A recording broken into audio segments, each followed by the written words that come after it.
When you think of a microbrewery, you probably think of hipsters sitting around discussing the best strain of hops to use and the difference between India Pale Ale and an American Pale Ale. At Public Craft Brewing, sure, you'll find that. But there's so much more to this beloved local establishment. Public is a true tap room. They only serve their own beer. A dog-friendly place. You'll be able to play foosball, giant Jenga, shuffleboard, board games, or just curl up with a book. But really, for me, it's about the beer and a cool place to chill.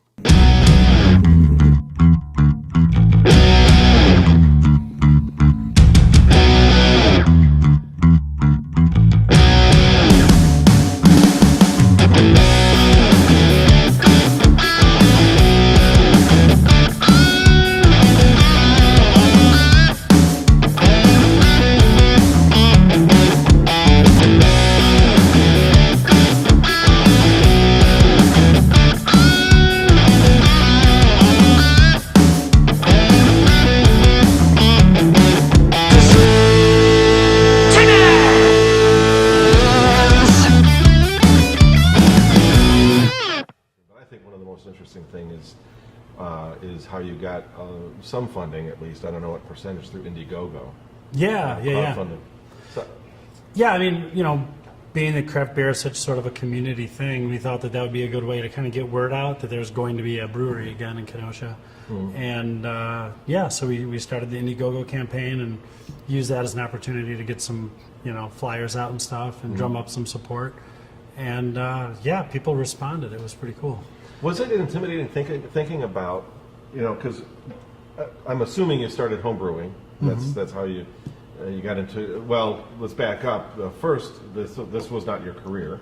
No, this is career number 2. Yeah, right. I was a graphic designer. Yeah. Or my go-to get out of jail free card is I was an art major. So when things go wrong, that's why. And thus the right here, if you get the public.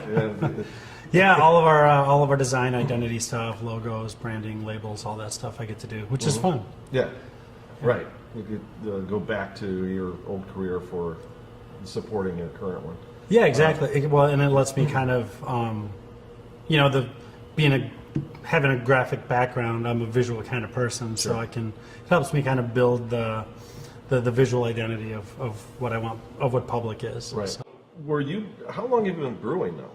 So I homebrewed for about 12 years or so before we opened Public, yeah. Okay. I did that math just today, so it's like 18 plus years I've been making beer, which is crazy. So. Yeah, and so homebrewing, I don't know, was there any kind of a step between, your homebrewing and then you open this place? Was there a progressively larger amount? Not really. I mean, there was the big step was just the motivation, or the idiocy to step out and do the brewery. Yeah. My original career was sort of, I guess it had kind of run its course. I was kind of ready to move on. Okay. And where I was By run its course, you mean you were laid off? Well, that ultimately, yes. But leading up to that, I was just not, being fulfilled, I guess, by my day-to-day work, and I was looking for something different. Sure. And that span of 12 years of brewing was like, well, geez, this has been probably the most consistent thing that I've done since I got out of college. It seemed like, that kind of continued hobby and passion for that paired with, the way the industry was. I mean, craft beer was booming, still is. Mm-hmm. So there was a good time. The timing was pretty good. And then, so really the step from homebrewing to commercial was, I decided once the writing was on the wall about being eventually going to be laid off, I took all my vacation for the year and went to a brewing school in Chicago, part of the World Brewing Academy, the Siebel Institute. And so that was where I kind of got my experience to commercial brewing, or exposure to commercial brewing. Right. Now, did you have help finding the space, or did you already have your eyes on this property? No, we knew we wanted to be downtown. It was part of the community that I was familiar with music and with music and art. Yeah. So it was a cool community that was into supporting things that were local. Sure. So I wanted to be down here and be part of this sort of the improvements and things that were Sure. going on down here. And I see, because you do support the art. I mean, you've got besides the live music that you have almost every weekend. Yeah, a lot. You have art on the walls from local artists that's for sale. For sure. And there's other things I know that you're involved in the arts community. So that's a great thing, because I just had a conversation with a couple people today about how business and the art scene, especially in a town that lost its industries, need to be working together. Yeah. Well, I think, for me, craft beer brewing itself is a pretty creative, outlet for me. There's the formulation of recipes and the naming and the labeling and all of that. It's very creative and satisfying. And it's sort of, I don't want to be, ridiculous, but in a way it's an art that we're sharing with people, and then they get to consume it, and we get that instant feedback, which is a lot like art or music in a lot of ways. So I think that craft breweries are a place where you get exposure to new original ideas, and so if we can do that for other forms of expression like the art or the music, then that's great. That's why we do all original bands, no cover bands, all the art except for me. Well, yeah, we do that. You're an original, Tim. Cheers. Cheers to that. Yeah. With the music, you've had some pretty incredible bands here too. Yeah. And some big names, at least to people who know music, like even John Langford from Chicago. Yeah. It's kind of cool how you've been able to connect and bring those people in. Yeah, that's outside of my expertise, but we've got some good friends that are helping us and making some of those connections, and trying to lay the groundwork so that as we get bigger, we can continue to bring really cool, interesting stuff in here. And like when you first opened up, it was very traditional brewing styles and things like that, and which I always appreciated, because you go to some places where they're very experimental, and it's like, oh my God, what is this shit? And but then but you've been pushing more towards the experimental stuff lately, especially with sours, because that's a big thing. And you had almost a full week of a different sour almost every day. Which unfortunately I missed most of them except for one or two. Wow.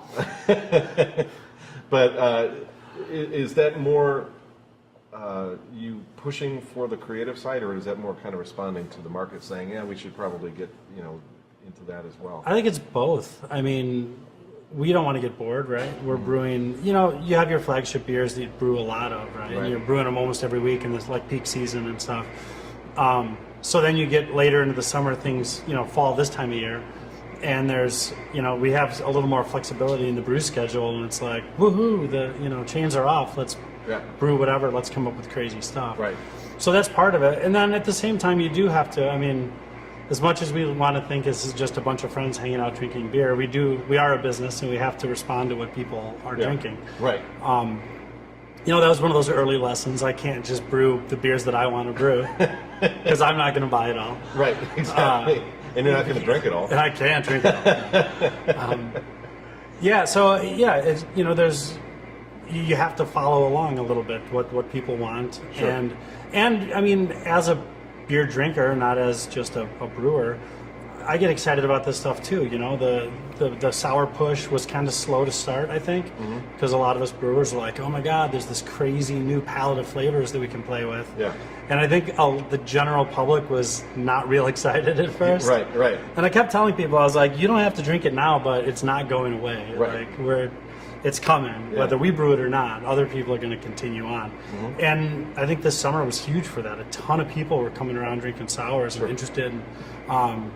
It's exciting for people that aren't even beer drinkers. People who think they don't like beer are getting into sours because it's so completely separate from what flavors they thought beer, was made up of. But how do you see, from the time you started, the tastes changing in Kenosha here? I'm not talking in general, the market, but in Kenosha, what have you seen happening as far as people's tastes and I remember being here a few times and people were like, you don't have any Bud Light, No Bud Light? Oh, give me a Jack and Coke. Right. Don't have that either. It's not going to work either. But how have you seen, have tastes changed, or have people just gotten used to tap rooms and Yeah, I think it's an exposure thing mostly. I think a lot of people just hadn't had it. I mean, there's 100,000 people in town, and there wasn't a craft brewery for, I think over 10 years, something like that. Yeah. And it's a kind of an old school shot in a beer town in a lot of ways. So there's a lot of corner bars, and so people just weren't getting exposed to a lot of it. And I always tell people I'm not trying to take away their light beer, but once in a while pick up something different, right? I'm not trying to steal it from you, but just try new stuff. And I think that's what people have come around to realizing, that they don't have to go buy expensive beer or craft beer all the time. They can just pick up something special once in a while and enjoy it. And it's kind of nice, when you do have a tap room like this, that you can come in and a lot of people are surprised still to this day when your bartenders are like, well, you just try a little bit if you want, unless it's in the can. That's a huge obstacle to a lot of people because, the most popular style there is probably the one that gets the most pushback from people, especially from newer beer drinkers, is IPAs, right? Sure. Oh, I don't like IPAs. I don't like hoppy beers.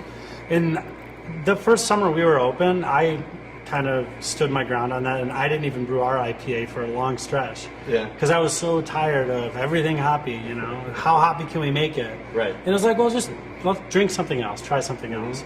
But since then, I mean, the style has evolved so much. It's one of the most diverse styles there is, too. Oh, sure. There's so many new hop varieties that have come out in the last 5 years because they're innovating on that end of things, too. So there's just crazy new hop varieties coming out all the time. And it's funny because, first time I ever had an IPA, I hated it because it was it was all hops, it was all just bitter. Right. But then, I always try to force myself to try things. And then I had something that was super citrusy, and I was like, oh, this is really nice. Oh, this is an IPA too. Exactly. Right. Well, and that's what I was going to say is that people have this. We forget sometimes, people either that drink craft beer and go to breweries or brewers themselves, that some people, when they go try a new beer, they go out to dinner and they buy a beer and they try it and they pay, $7 or whatever. And if they don't like it, well, how many different IPAs are you going to try? 2 or 3, and you're going to be like, well, I must just not like that. I'm not going to waste my money on another one. Right. And I'm always lobbying people like, but don't give up, keep trying.